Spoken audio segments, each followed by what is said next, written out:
gets loud, we cut through the crowd. When the feed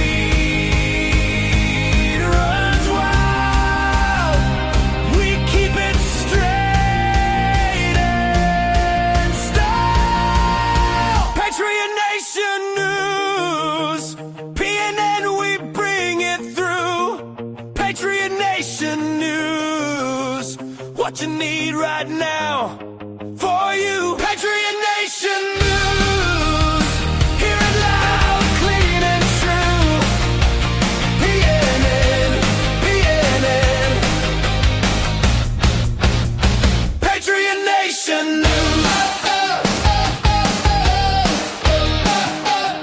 Patriot Nation News. Good evening. This is your host standing by our nation's heart. We are launching Patriot Nation News, your trusted source for daily updates. Join us every weekday, 9 p.m. Eastern, only on PNN News. Let's kick this day off right, Wolf Nation. It's time to wake up, show up. First you pray up, then you coffee up. Grab your Wolf Nation coffee and tune into the Cornbread Man Morning Show at 6 a.m. EST. Don't you dare miss it. You're not going to want to miss what we're cooking up this month. Make sure you tune in every single Saturday morning, live right here from Wolf Nation Studio. Keep your eyes peeled for the Cornbread Man and Biscuit Boy. They're bringing the heat every week.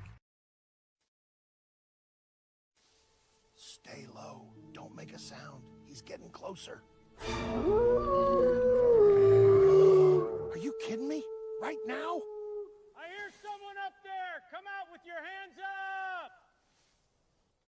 We got nothing to tell you. Where's Biscuit Boy? Wake up, everybody. It's showtime. Watch the Cornbread Man Morning Show at 6 a.m. EST. Get up, pray up, coffee up with Wolf Nation Coffee. The best brew to start your day right. We must find Biscuit Boy before the Lake Winnie local law enforcement officers do. I know you guys can smell his cigar. Let's go!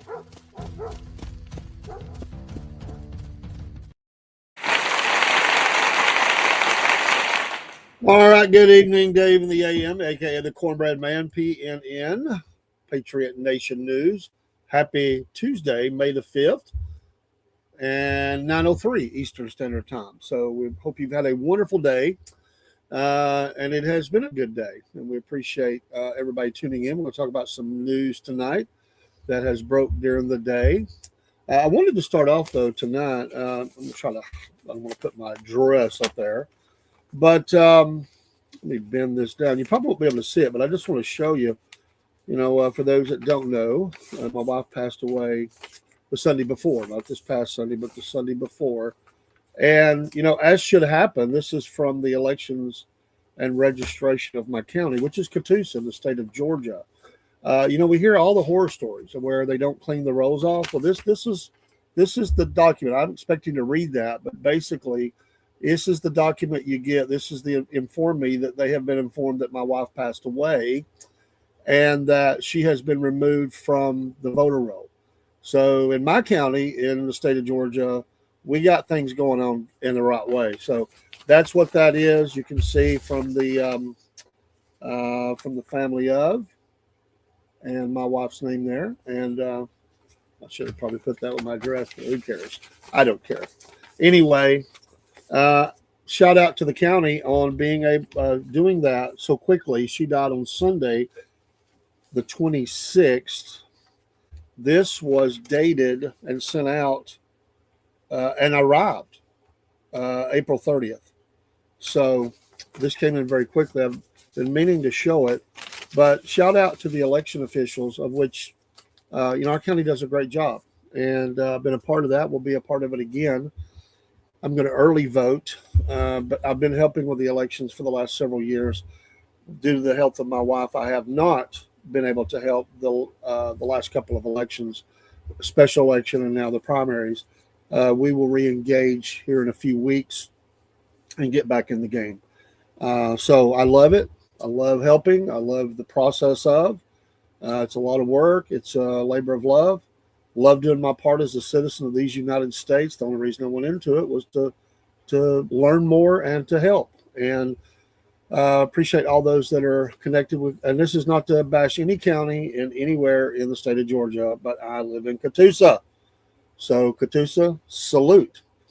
I got to see that firsthand. I hate the fact of what happened, but I am very happy about that we are all over that and cleaning those rolls off, because when people start distrusting things, then they distrust every part of it. And certainly we have problems in our nation, and they need to be cleaned up, and need to go after those states and counties and boards and officials and whoever are not following the law and not having a protected election. That's one part of it. There's a lot of parts of it, but that has been a problem in Georgia. Not specifically, I don't know about the deceased, but certainly people moving out of the state, coming back in the state and voting. These are things that the state of Georgia has been working on. I'm not an expert on what's happening in the whole state. I'm someone watching all the news that's coming in about that every day, just like you are, and wanting the best for my state. We've had problems, but I want to show the good when it happens, and this was actually what should have happened. And the disclaimer at the bottom was, if this is an error, contact your, the election board, and show cause. But what it said, I thought it was interesting, and I'm going to ask him about this. It says it uses a file sharing database for of course, the Georgia Secretary of State's office, and that's been there for some time. But it says, or through other reporting mechanisms. Now that could be Social Security. I don't know, but it said this office has been notified that the above listed voter is deceased, and then please accept our deepest of condolences for the loss of your loved one. And this was to notify. They give the name, they give the official code, the voter registration number for her, and then it goes on to say that the Georgia Secretary of State's office obtains data from the Office of Vital Records at Georgia's Department of Public Health in the United States. Again, Social Security, I didn't see that part. Death master list. I didn't know there was such a thing. Should you have any questions, blah, blah, blah. I believe this is there. So they used the Office of Vital Records at the Georgia Department of Public Health and the United States Social Security death master list. So I learn something every day. So anyway, shout out to them. They took action. Not only were they notified, they took action, and they got me notified, and that's the way it should work. Because I don't want somebody, she is obviously deceased, but somebody could use that information if it was out there, and I'm glad to know that that will not be the case. There was some elections around the nation today, in some cases, primaries that are held a little bit different times than others. And so we've seen Vivek Ramaswamy. He was able to hold off in his primary in Ohio, and then he'll go on to the election. But he did get the GOP primary election for Ohio governor. One of the listeners was talking about that this morning. He defeated Casey Putsch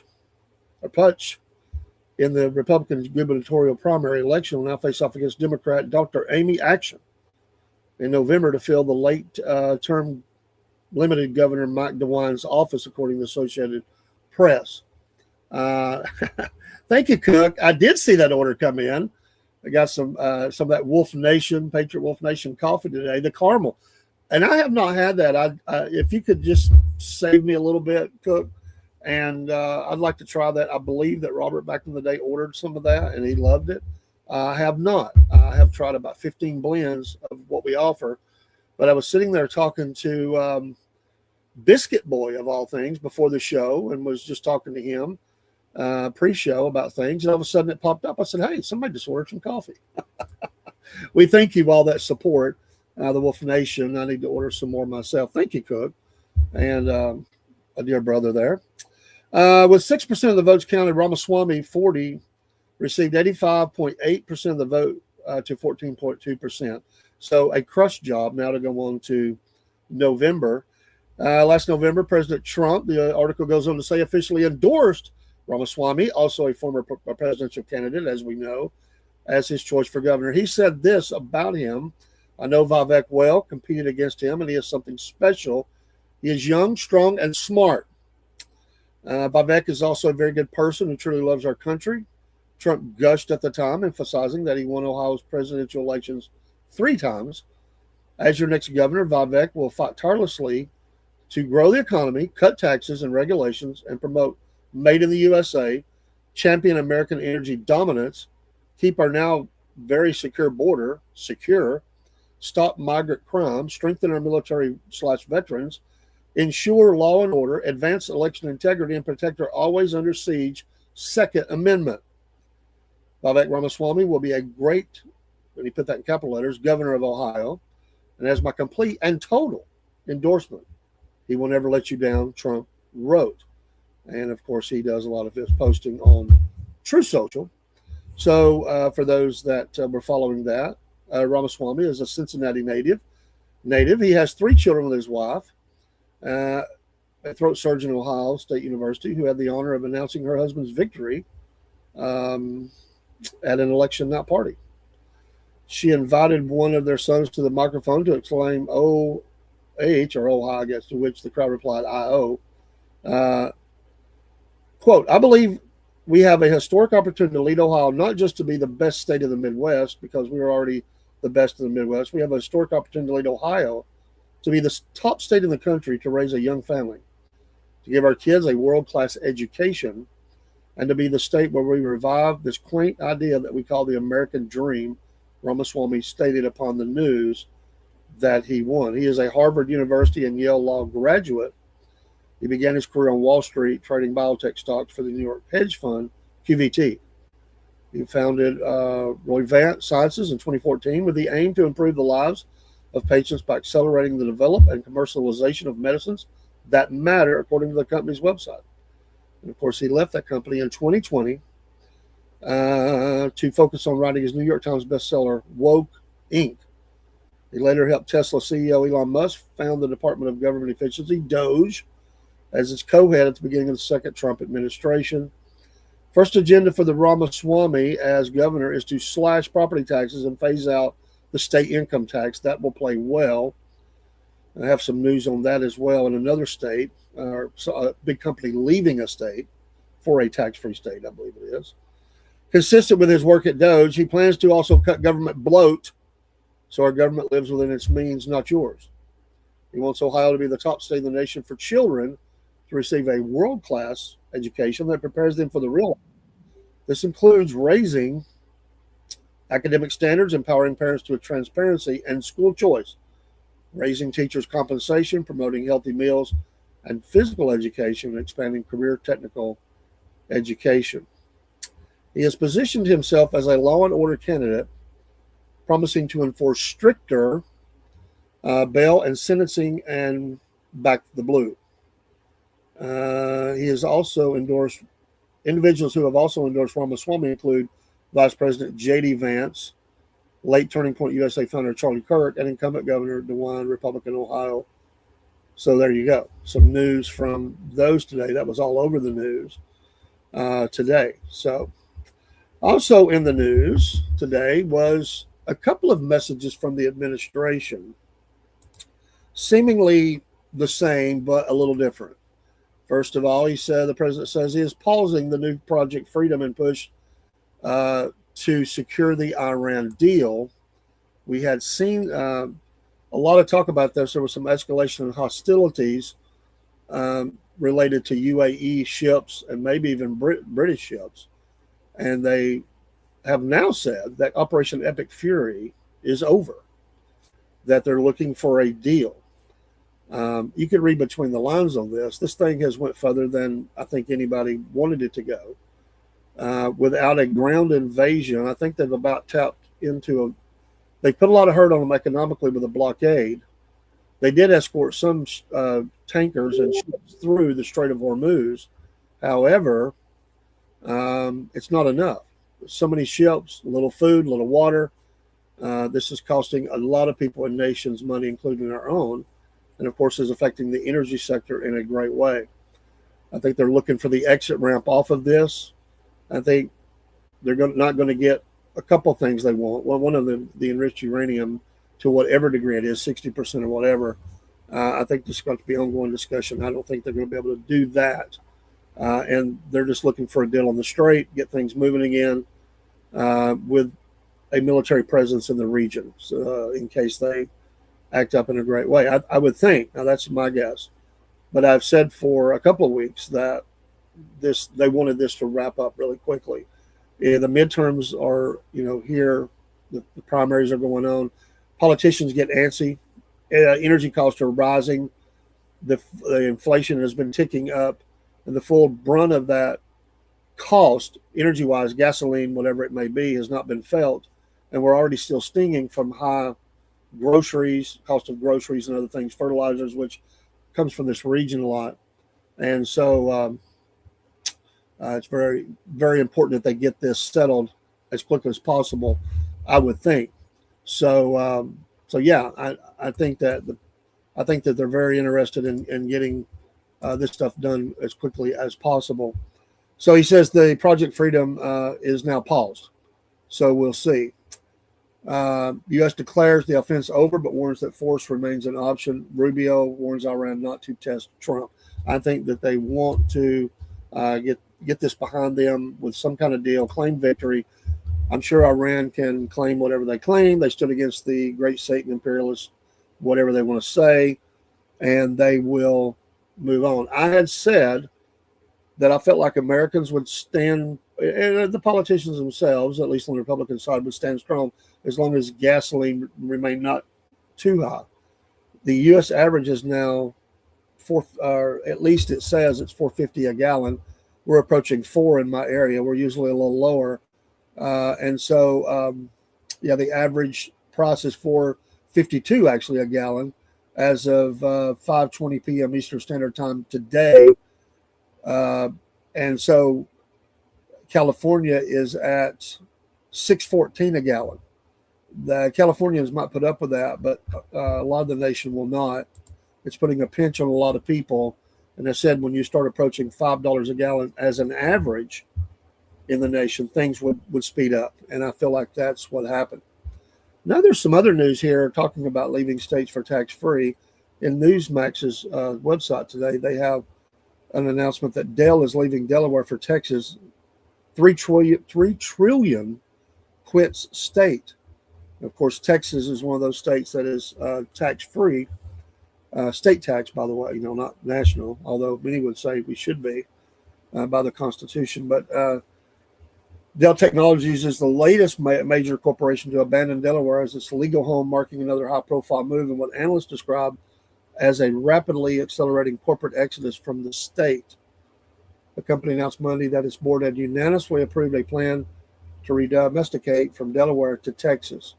So this is stinging. There's a lot of companies that have done this. They just can't do business in those states. So they represent a combined. There's 60 public companies representing over $3 trillion in combined market value that have left Delaware. So this is going to put a great burden on the rest. There's a lot of people putting pressure on Gavin Newsom to do something in the state of California as well. The eastward expansion, I should say, and southeast and southwest is in high speed out of California as well. Other states like Illinois is another one, and Maryland. There are a lot of people leaving. They say they've had enough, and they're not getting another tax dollar from me. So this is going to put and a lot of these states are in trouble. Their budgets are messed up, and they're in a lot of debt, really bankrupt. They're just going into more debt. So we will see on that. But that it is not a good look that these that these are moving on as quickly as they are out of those states. That's Georgia has been able to glean some of those from some of like Illinois and some others into the state, which is cheaper, even though we have a state tax, still cheaper than doing business in some of the others. Thank you, Cook, for that. Love the Cardinal, the best. It's a great love to watch the Dallas Cowboys. Hey. What do you mean, man? Watch the Dallas Cowboys beat the Atlanta Falcons when I'm drinking that Wolf Nation coffee. Little zingaroo there. He's a Cowboy fan. He likes the Falcons. He's just having fun. But I like the little sound of the commercial there, promo you're doing for that Wolf Nation coffee. It's a good point. We'll continue with the news, but I do want to say, if you would like to get you some, a shameless commercial. I don't care. It's how we help ourselves here to reinvest in the podcast. I promise the coffee's great. We're very pleased. Get you some of that Wolf there. The Wolf knows is our slogan. The QR code works, and there are over 40 blends, including teas. I'm going to order some coffee. I'm going to say cookie because we called you cookie there, Cookie Monster stuff. But I like the coffees, and I'm going to order some. But I want to get some of the Earl Grey tea. I'm not a big tea person, but I think I'll get some Earl Grey in honor of Captain Picard of Star Trek, The Next Generation. How many times do you say that? There's a soundbite you can do. Cowboys, Falcons. There is a soundbite that someone put together, a video montage of how many times he said that throughout the series. It became a regular if you're familiar with the show.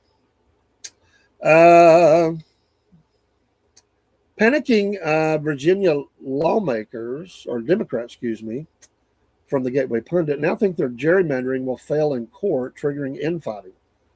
Virginia Democrats want a narrow victory that could turn into a black eye for the party. You don't think?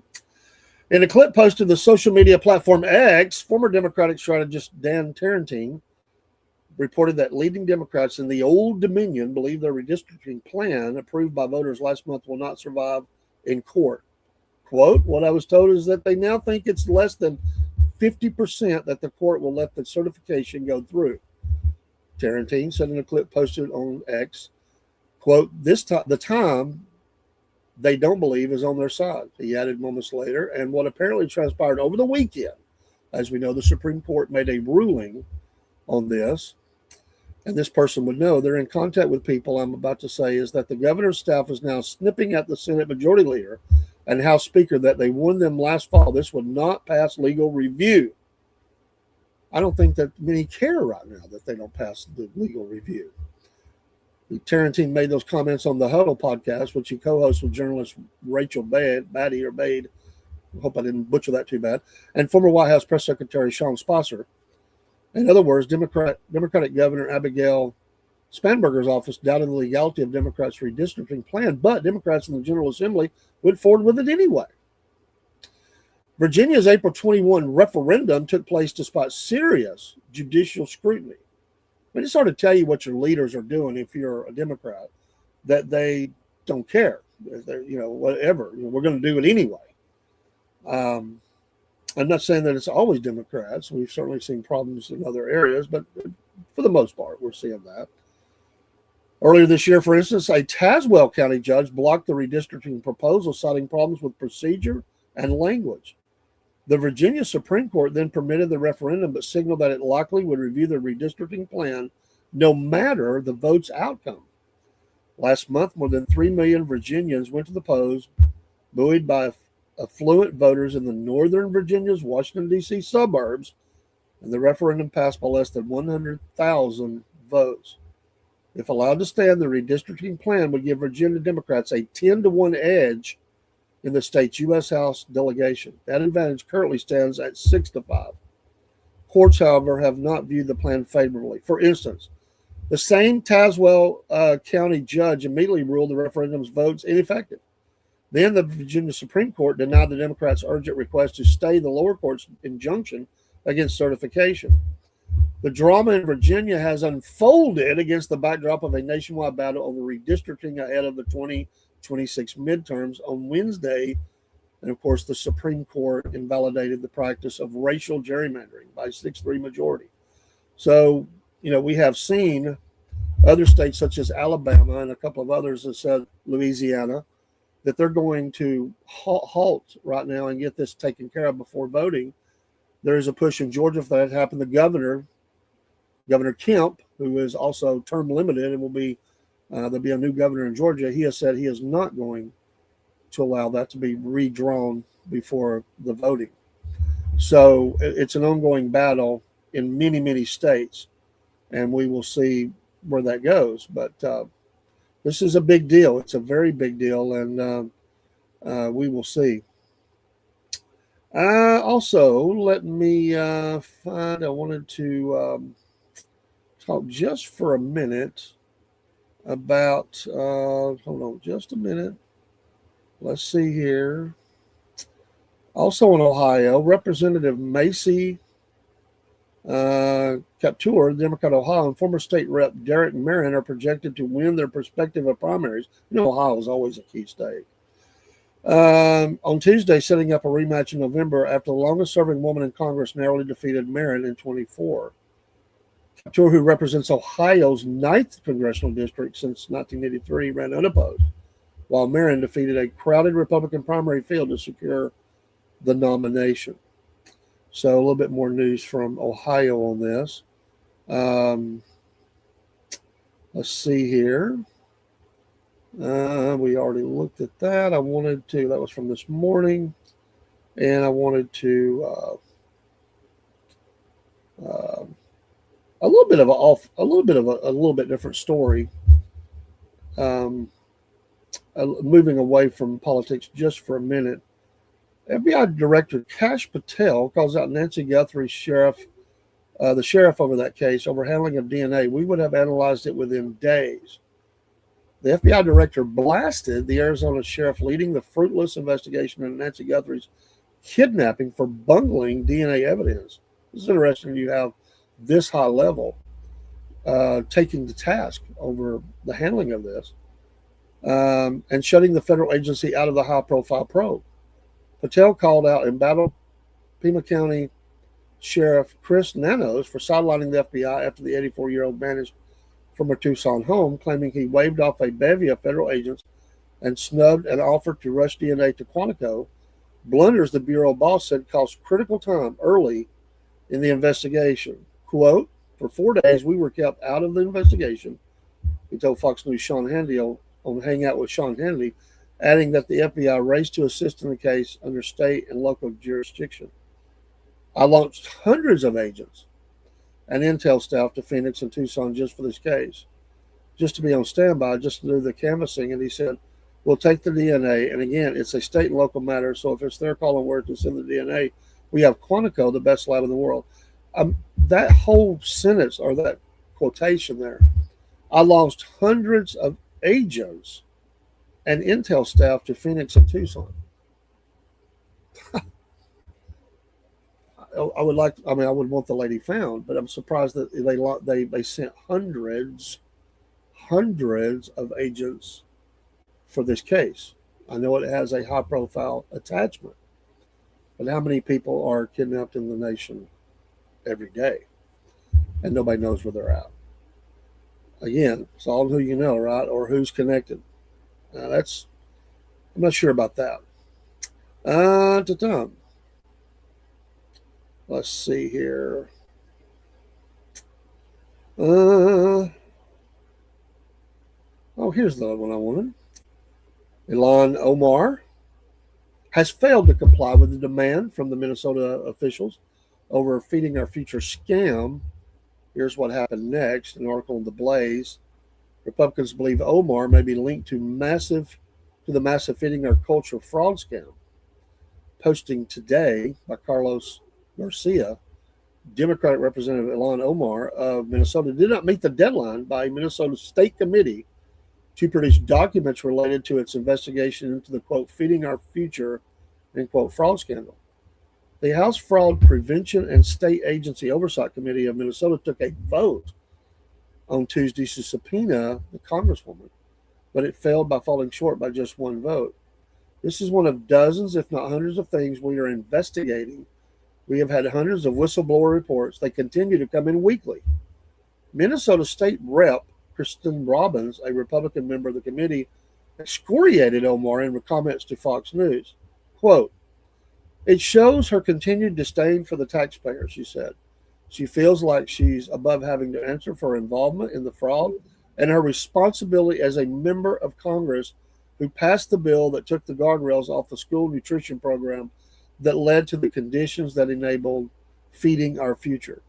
Robin said committee members reached out to Omar several times and did not receive a response.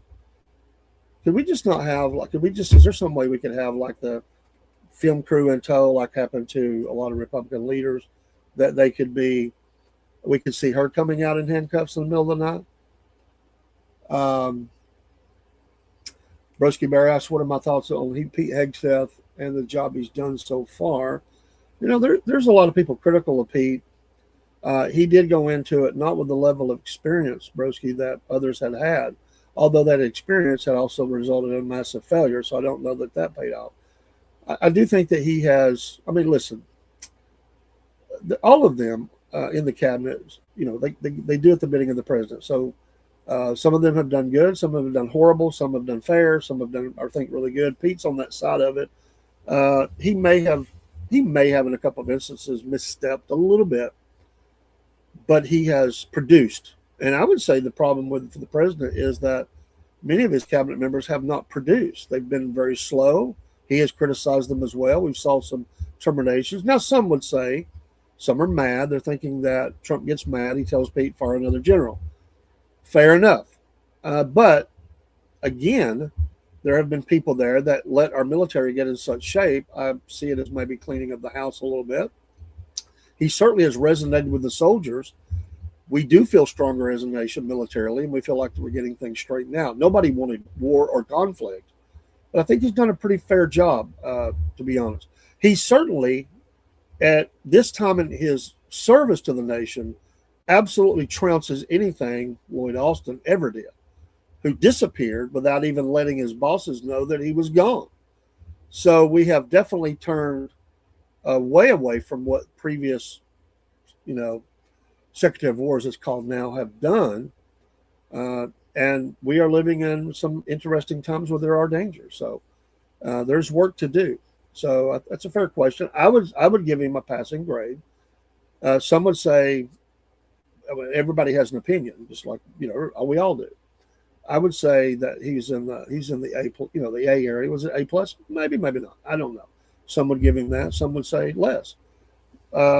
It's and it takes some time to see, what the end result will be. He has had some problems. And listen, in his personal life. I mean, apparently, some problems, and a lot of people have. There was times that he had some trouble, I think, with the drink. That's what I've heard. He does he can get tempered up. But all those people that said that he would bungle this job because of his experience level, they look like fools now.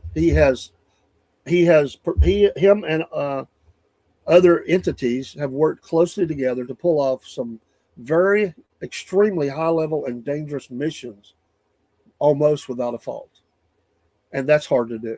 So I would give him a great passing grade. And he's being put in positions that are not the easiest to perform. I mean, this is not low-hanging fruit. Grabbing a leader out of his country, it's not low-level fruit. And Iran is no pushover. Everybody knows that. Some people might have thought they were. They don't have the Air Force or the Navy, but they were certainly weaponized with missiles and drones, and they have connections all throughout the Middle East. And, they weren't going to roll over. I mean, this is not Libya, so I didn't expect that. But I think if they continue to hurt, that pressure being put on will have an effect on them, and they will absolutely have to do something. I mean, at some point, wherever that line is, and nobody knows exactly, and I'm not saying it would be a great thing, it would be utter chaos, but at some point, if the pressure on the people in any nation rises to the level that they feel like they have nothing else to do but to go and try to stop who is causing their pain. And, they don't, much of the country does not want this RGC and the mullahs and all that. At some point, no matter how many weapons you have, no matter how many drones, missiles, it doesn't matter. If you have a swarm of people that is numbered in the millions coming at you, you're going down. You are absolutely going down. Iran, ironically enough, pulled the same thing on Iraq back in the Iraq-Iran war. Saddam Hussein, what was that, a 12-year war? It tells you how long they can. And Iraq had one of the best militaries in the world, especially in that region at that time. That Republican Guard, or whatever they were called, Revolutionary Guard. But anyway, they were, on the sands of Iran, and they were making advances. And Iran's response was to arm 1 million men with AK-47s and say, just go. And so those tanks could not stop 1 million men. So they helped to turn because I think they were going to lose that eventually. It was going to be bloody, but they were going to lose that. And that's what they did. So wouldn't it be interesting if a million man citizenry rose up with weapon in hand, whatever they could get, and went after these people? They would be running for their lives. Would it be blood and carnage? Absolutely, because they're going to be firing on the citizenry. But that is never a good thing. You get to that point in that kind of level, you're going down, because it's going to enrage the rest of them, and they become martyrs. And so, could we see that happen? I don't think that's going to happen here, because I don't think we're going to keep the pressure on that long. Iran knows this. They played the card pretty well. I mean, they for whatever reasons, everybody has the reasons of why we were there. Nobody believes it was purely for regime change or anything. I'm not even going to suggest that. It certainly ties in with other things in the Middle East, working in conjunction with the Israelis, other Arab partners. They don't like Iran. They do business with them. They don't like them. So whatever reasons we went, there were many reasons for that. I never expected them to roll over or anything like that. We have dealt a blow to them. They cannot, but we've got to get this straight open. That has been the pain point. I'm really surprised that they're still able to do that. If anything, I would say this is not a good look for PH South, that we've not been able to. The blockade has been effective, but you want to blockade Iran. The rest of the world should be shipping free. So it's interesting that they called a halt to that. I suspect the reason they called the halt, my guess, Dave's Cornbread Man's guess, is that the owners of those ships said, we're not doing it. We're not taking the chance that it goes to the bottom of the sea. And it's such a number that they wouldn't have had anything to escort. And that's what I suspect. Yeah, could they have had intel that Iran's ready to make some kind of deal that America could be okay with? It's possible. I just think that it's probably the other, because those captains have been told by their owners, you stand down till we tell you to go. Now, it's not good for them. They need to resupply them. That's a lot of goods and services. And the world, it is interesting. We went to the UN. To get a resolution that appears like it's going to pass. It appears like it's going to pass, which would bring on world pressure on Iran. And I think they have decided to do this instead of any kind of military action, which at this point, like I said, is not effective to a point other than just destroy more stuff. They want to accomplish the goals. That would have to come through a ground invasion, and Americans are not going to stand for that right now in enough numbers. The president will be, he tried to push through on the War Powers Act. It looks like that's a fail, to say that the ceasefire started that clock over. I think they got a no-go on that. And so they're trying to rally some people behind him to show support in case they do. I almost thought maybe the attacks that were going on in some of the things was maybe allowed to happen to the point that they could say, okay, now look what's happening. I would hope that there wouldn't be any kind of thing allowed to happen to our U.S. military. I don't think that would happen right now, but everybody concerned about false flag events and everything else. Who knows? It's a mess, though, and we've got to get it straightened out. And I'm just saying, from a standpoint of politics, we have to get and rising costs. Americans are bleeding. They're going in greater in debt. Homelessness is on the rise. People can't afford homes, rent. Everything is getting priced out of their range. People are making all kinds of changes to their lifestyle to help with that. But it's a snowball effect that is affecting so many things, and it's affecting industry. I mean, it's affecting the way we do business. And at some point, you can't expect Americans to absorb much more without this thing really throwing our economy into the ditch. Everybody's hurting. People that have money are worried about holding on to it. Savings are being depleted, and credit card costs are going. Debts are going up. That's a long answer to your question, but I think it's a fair fair question to ask at this point, and one that we should be looking at. So, we have this massive fraud. We've went in massive debt. We still got illegals staying at hotels and playing video games on the dime of the American taxpayer, when tax-paying Americans can't afford to go to the doctor. A lot of Americans don't have insurance. It's healthcare costs have always been, of many the last few years, been exploding. This is going to continue to happen, and like I said, it's just affecting so many different areas of our life.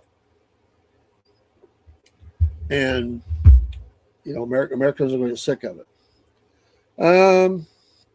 Let's see here. I had something else I wanted to jump into really quick. Oh, yes. RFK Jr. RFK Jr., 1 second. He is Make America Healthy Again. He said on Monday, of course, he is Health and Human Services Secretary, Robert F. Kennedy, said on Monday, announced a new federal initiative aimed at reducing the overprescription of psychiatric medications. Now, there are people, and I'm not a doctor, not a medical doctor, don't have any connection to the medical industry at all. However, I'm a firm believer that garbage in is not good. And the least that you can take of anything that these people are pumping out, the better. More healthy things. I'm all for that. There are some medications. I take 2 and only 2, and a vitamin. That's what I take. And I'm hoping through efforts I'm doing to get off of one or both of those. I would love to hopefully do that. And I know that there are people that take some of these in some varying degrees. It's a help to them. Maybe there's better alternatives, but I do know people that are on them, and it keeps them balanced, depending on what it is. Some of those are veterans, and they deal with a lot of different things, and they're looking for their delivery, and they say that what keeps them together. So there's a lot of sides to this. However, it is an overprescribed problem in our nation, and fair or not, but if you look at many of the mass killers in our country, they are on at least, not all of them, but a lot of them, high percentage is on at least 1, if not 2 or 3, at the time that they did the horrible deed they done. And I do think that that's something we need to look at.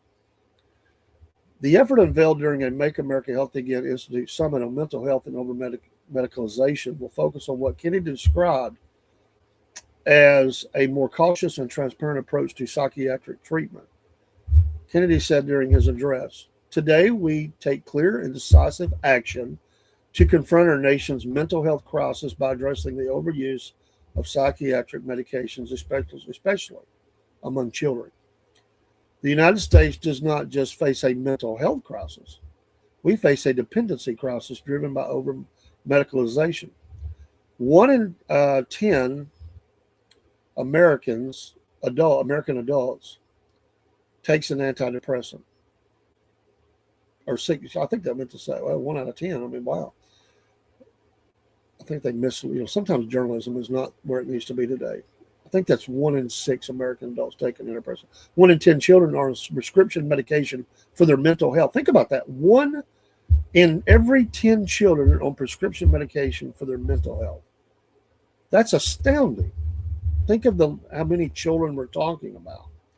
And they're at the developmental stage. Now, I went to school with a guy, and he was very hyper. He's a great guy, but he'd get hyper. And if he was not on his medication, he was a little bit more than you could handle. When he would take it, it would subdue him down just a little bit. And I've seen, but there may even be better options there. I don't know what he was on, but he never told us. 30% of college students report using psychiatric medications in the past year. 30%. In the past year, in nursing homes, more than half of the residents are on prescribed antidepressants. keep them happy, not moving around, I guess. That's not a marginal issue. This is a system level pattern. Too many patients begin treatment without a clear understanding of the risk or how to come off of them, which can be one of the problems they have. They get put on 1, 2, or 3 medications, even one. If it's the wrong dosage, they can hear voices if they come off too quickly. I mean, not only hearing voices, but rage patterns, feelings of wanting to end their life. There's depending on the ones that are being used. That's not informed consent. As part of the initiative, a Substance Abuse and Mental Health Services Administration, or the Substance Abuse and Mental Health Services Administration, will produce a report examining psychiatric prescribing trends across the country. Senior HSS officials also issued a Dear Colleague letter stating that psychiatric medications, quote, should not be understood as the only treatment option, end quote. Kennedy has long questioned the scale of psychiatric drug use and has raised concerns about antidepressants and other medication being prescribed too aggressively, particularly to young people. It is alarming. I mean, again, there's a lot of sides to this. I would love to hear from some people who use these things, and it's a great help. But there are people who quickly go to that. I have a young lady that I'm responsible for. She is a little bit hyper, hard to focus sometimes. We have resisted putting her on anything. We never have. We were told in elementary school, we were told this by a teacher. She suspected that she needed to be on medication. We have went through challenges. There's times it's affected her a little bit. But to me, she's doing okay. They find ways to work with her. Kids learn different ways. I've heard of some teachers that let children stand while they do their work. It tends to help. And again, in this article, it goes on to say there are well-documented connections between these uses and mass shootings, although the science remains contentious. According to CDC data, roughly 16.5% of American adults were taking psychiatric medication as of 2020. The American Psychiatric Association responded by saying it supports additional research, but it objected to claims that overprescription is the central driver of the mental health crisis. It said describing alone is not, or desubscribing alone is not a sufficient response. Kennedy's initiative comes amid growing public debate over the widespread use of antidepressants, SSRIs, ADHD medications, and other psychiatric drugs, especially among children and teenagers. I don't know, and again, that we need to have a lot of data. We need to research in this area very heavily. And I've always said, I don't paint the brush over something with one stroke. There is a lot of different levels to this, and what works for one person, just like any medication or treatment plan, will not work for another person. You can go online and read the comments about anything they're talking about. Some will bash certain things, and others will say it's the greatest thing that ever happened for me. Again, we don't want to take away from those who need those things. My alarm, I do think there's probably too much prescribed to adults, but my real alarm is to the children and what that is doing to them in this evolving state they're in, where they're growing every day, and what it is doing to the brain and other things in their body as they're prescribed these things. I have seen kids that look like a zombie. I just cannot think that that's healthy for anybody, especially children. And so I applaud him on this. There's a lot of people who applaud him what he does. Some hates what he's doing. At the very least, I think that he is exposing these things to the dialogue, the questioning, the research, which is real important. That's the thing. I don't think anybody should be just all of a sudden, including him or our government, just to say stop. Nobody's getting them. No, that would be a mistake. But we need to have a very aggressive research and data collection and begin to do some focuses in on this and see what we can see. Let the data tell us what the data tells us, and don't ignore it. When people have been bringing up some of these things, such as for those for masculinity, for years, and they just ignore it. There has to be a correlation. I would think these kids have problems. Some have described the voices. Some have, some have been on it, got off of it. Sometimes they've mixed it with other things. It's every mass shooter would not be the same. Again, we need to research, find out all of the things that go with that, and let's get some good solid data. I applaud him for doing that. He'll be raked over the coals by some in Congress for that, but he is right to do it, and I support him in that. So he's opening up a lot of different pathways that we can go down and study some of the issues that we have with medications in our country. I had a gentleman one time, I knew him very well, I won't say his name. His dad at one time was basically dying. Now, he had health problems. Again, it's not always about a pill or the next medicine or whatever.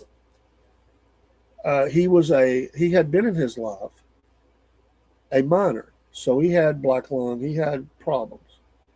Well, he goes to see him, and he's struggling. I mean, he's not good. He begins to count up his medications. I want to think he was on something like 20 plus medications. So he got him with, because everybody he went to prescribed a new medication. So he took him to his general practitioner doctor. And he started communicating with many of these that prescribed. And he went down from the high of whatever that was. I think it was over 20, but whatever it was very high. And he got him down to, I want to think it was like 6. And he got healthy. He got off the deathbed, so to speak, and he lived another few years very healthy. Now, he had ongoing health issues that were going to eventually affect him that even no medication would help. Only the Lord could help with the lungs and things. And he has since passed away. But they rescued him from a certain death, extended his life, and it was a productive life when we got to spend with his children, grandchildren, and so forth, and enjoy his life for a few years, because they were poisoning his body. Now, I'm not saying any of them intentionally did it. They just don't communicate. And everybody you go to, they want to give you another medication. Now, through law enforcement and things that have happened, there has been a tightening of some things. And they're very slow now to authorize certain drugs. I would think we would want people to get the medications they need, not to abuse, not to sell, not to give away, but for them to take. And in dosages that would be healthy to them, not going without them, but getting them, and getting them and keeping them on the least amount of medications that are possible is good for anybody. My wife, before she passed, she was on, it was more at one time. Thankfully, same thing for her. They had reduced down. Her problem was not medications. It was some other things, but giving her medication nightly, she was on 6 different things. So it wasn't too awful bad. She had came off of some things. And sometimes there was a 7th, but the 7th was like, it was a pharmaceutical, but it was not for something like that. None of hers was anything to do with anything related to those issues. But she had certain things that she needed to take. A daily aspirin, for one. I mean, that was something over the counter. But she did take that daily, as well as 5 other things. And so she did have a pain medication for those times that she had pain. My wife never, ever tried to. She never even hit the limit. She was allowed to have daily and took less most days. 1 to 2. 1 most days, 2 some days, depending on pain level. And, she tried to not. We were never big on taking a lot of medications or anything like that. My wife never wanted to be on anything that would make her sleep all the time or would alter her thinking or whatever. She didn't like that stuff. She said, I don't like the way it makes me feel. I want to get off of this. And so she'd work with the doctor, and she would come off of anything. After surgery once, she'd come off of those very quickly. And then, of course, people that found out she had surgery, you start seeing people that you haven't seen in a number of years. They find out, oh, had surgery. Oh, there must be a pain medication involved. Let's go see if we can steal, barter, buy, whatever. We certainly had to deal with that as well. Anyway, it's good information. That is our show for tonight. There's so much to cover, but I wanted to kind of go across the spectrum here. There's a lot more, but we'll catch up in the morning on the Cornbread Man Morning Show, and also tomorrow night on Patriot Nation News, PNN, 5 days a week. Look for us, 9 p.m. Eastern Standard Time, and in the mornings at 6 a.m. Maybe a little expanded show in the morning. It's my birthday, and I'm off for the day. I'm going to go eat some breakfast in the morning. My son, spend some time with him since the passing of his mom. We need to spend a little time together, and I'm doing that for my birthday, as well as at 10:30 or thereabouts. It might be a little earlier. Wolf Nation Sports. We're going to catch up on the sports of the day. I'm the Cornbread Man, and I will see you back soon. Look for us on all social platforms, and we are adding things to our repertoire every day that we can. We're working on some now, and look for us out there. Give us a like, a follow, a share. We appreciate it. Thank you so much. Get you some of that Wolf Nation coffee. Much more to come. Also this week, the Racing Hour will be on tomorrow night. We will be interviewing more drivers soon, and as well as the music show, history show, and much, much more as we get deeper into the week. God bless America, and God bless you. All right, let's go out with our music. See you soon.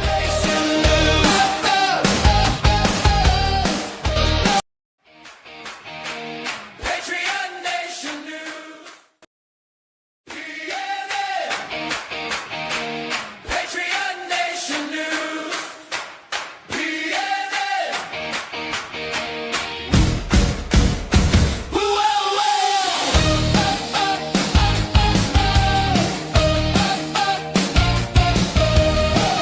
Morning breaks, we turn it on. Top stories coming fast and strong. From the map to your front door, what matters most, we bring you more. Stay with us, stay in the loop. Straight talk, clear view, one place for the story, one voice for the truth. Patriot Nation News, PNN, we bring it through. Patriot Nation News, what you need right now for you. Patriot Nation News, hear it loud, clean and true. PNN, PNN, Patriot Nation News.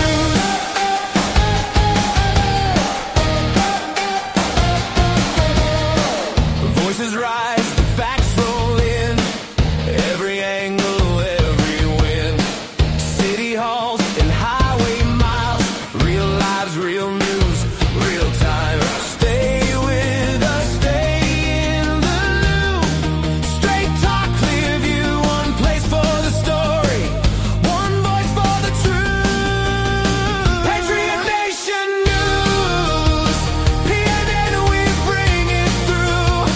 Patriot Nation News, what you need right now for you. Patriot Nation News, hear it loud, clean and true.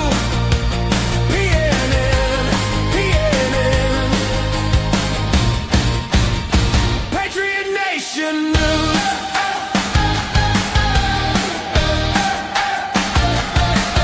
When the day gets loud, we cut through the crowd. When the feed runs wild, we keep it straight and style. Patriot Nation News, PNN, we bring it through. Patriot Nation News, what you need right now